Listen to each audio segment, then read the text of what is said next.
nesse processo de influenciar, exercendo poder, obviamente, há condições que são cobradas de quem é influenciado, sempre que é possível, obviamente. Quanto mais tirânica, quanto mais ditatorial a relação, quanto mais abusiva a relação, menos chances de que as vozes de quem está sendo influenciado emerjam e interajam nesse processo.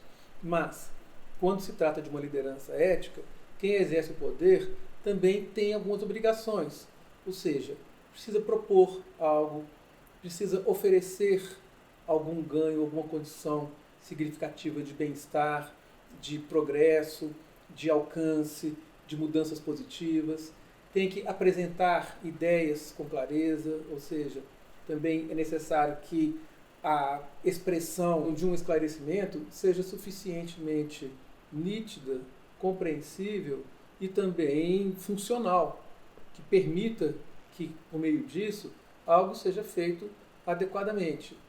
E também condições, como a gente falou no final da aula passada, ligadas às condições da microética. É preciso que eu solicite e que nessa solicitação eu tenha caráteres éticos, fundamentos microéticos de bem-estar, de cuidado, de zelo, de empatia. Nessa solicitação eu vou também trazer a pessoa para que ela se una ao meu propósito e que nessa união a confiabilidade também funcione.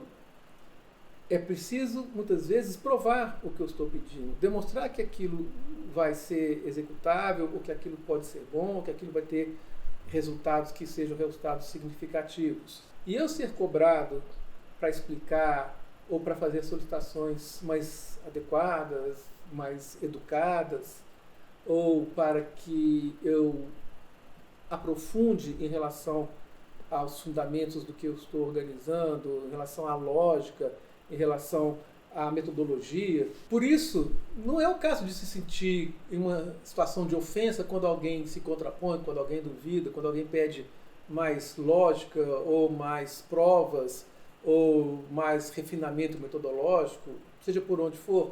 Não é uma situação de insulto, digamos assim, não é uma situação de ofensa, não é uma busca de se contrapor e de reagir, digamos, de uma forma rebelde contra o poder.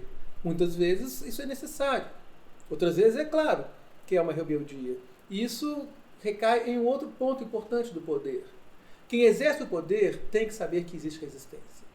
E é claro que vai haver. Existe uma tendência, nem que seja inconsciente, para que eu faça, que se manifeste a minha verdade. O inconsciente, ele é puro na verdade do sujeito. Ele tem ali, de fato, quem o sujeito é, o que ele deseja. E é claro que essas expressões elas têm que ser, de alguma forma, ou reprimidas ou reorganizadas para que elas sejam compatíveis com as normas sociais, sejam normas morais, sejam normas éticas. Mas isso tem que ser compatível. Então, de alguma forma, em qualquer relação de poder, vai haver uma reação. Às vezes a gente encontra pessoas em um diálogo que quando a gente está apresentando a nossa ideia, ela nos interrompe. Isso é uma forma de se rebelar contra um poder. Não que isso seja mal, que isso seja uma ofensa. Às vezes é de fato uma reação menos educada, mas outras vezes não. Outras vezes isso aí é uma tendência inevitável. Quem vai exercer o poder, quem se dispõe a fazer isso por meio de uma liderança ética, tem que ser capaz de lidar com isso, de absorver esses impactos, de se retrair um pouco da cena vaidosa e não achar que tudo é contra ele ou ela, ou que se existe algo contra, então que não quer aquela história. Quem não está satisfeito, que se retire. Não, não é assim. Ao contrário, se eu não estou satisfeito e eu puder manifestar qual que é a minha insatisfação, isso vai minimizar o problema. É fato. Quem se considerar incompatível com uma condição de andamento de organização. Organização pressupõe poder. Quem não se sentir compatível com isso, ou seja, se houver de fato uma incompatibilidade, é o caso de haver um desligamento, seja de uma parte ou de outra. Mas a insatisfação, ela é inerente às relações. Não há relações que não tragam conflitos.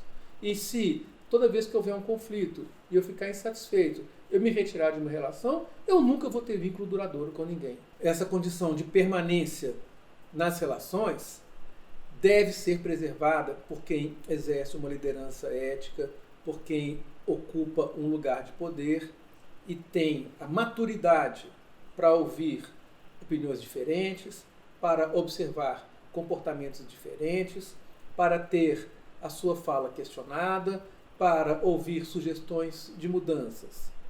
O exercício do poder por meio de uma liderança ética, ele é um exercício do diálogo, é um exercício da inclusão, é um exercício do reconhecimento das diversas vozes presentes no grupo e também nas interfaces com quem esse grupo vai viver, com quem esse grupo vai produzir alguma coisa. E ter um poder não implica sempre ter um lugar de hierarquia pressuposto ou já predeterminado, desenhado para aquela pessoa.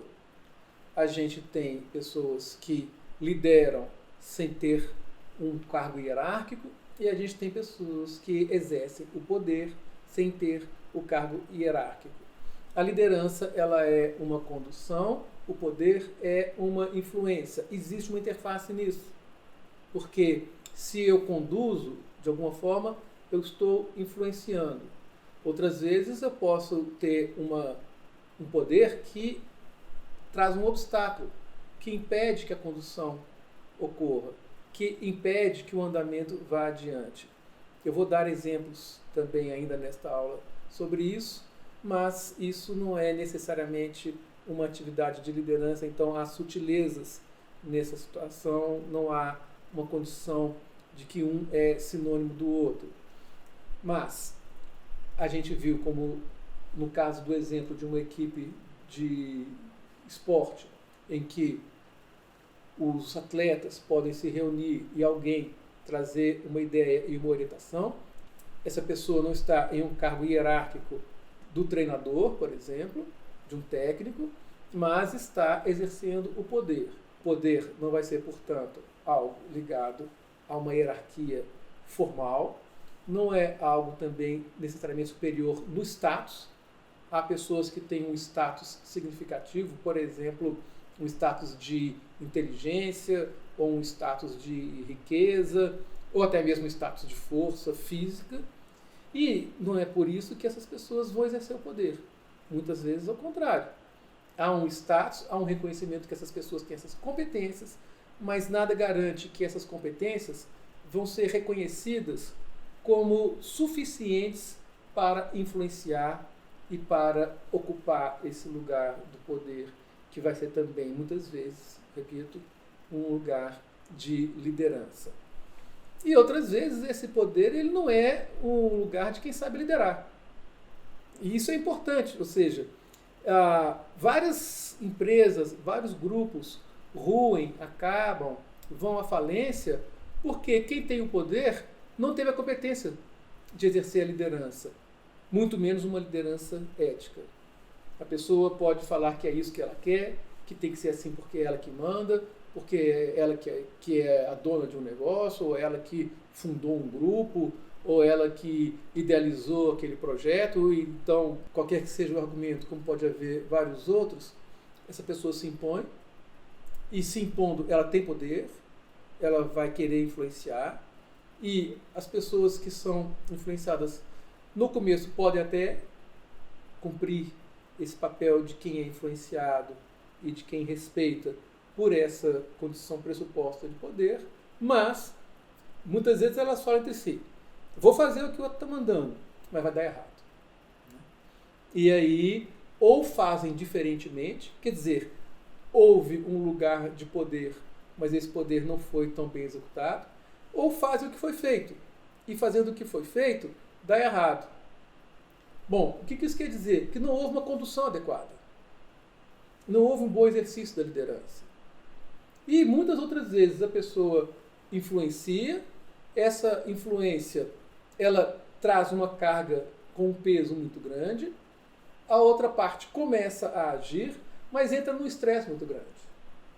Esse estresse satura a relação, satura a possibilidade de andamento de um projeto, e isso demonstra uma incapacidade para liderar. Então, quem tem poder muitas vezes não sabe liderar. E quem lidera muitas vezes é incapacitado para exercer uma liderança ética. Nós, cada vez mais, estamos vivendo um momento em que a liderança ética é essencial. Por isso, o exercício do poder tem que ser conjugado com uma liderança ética, para que haja uma probabilidade muito maior de êxito, não só em relação ao que se vai alcançar, mas também em relação ao bem comum, conforme a gente falou na aula anterior.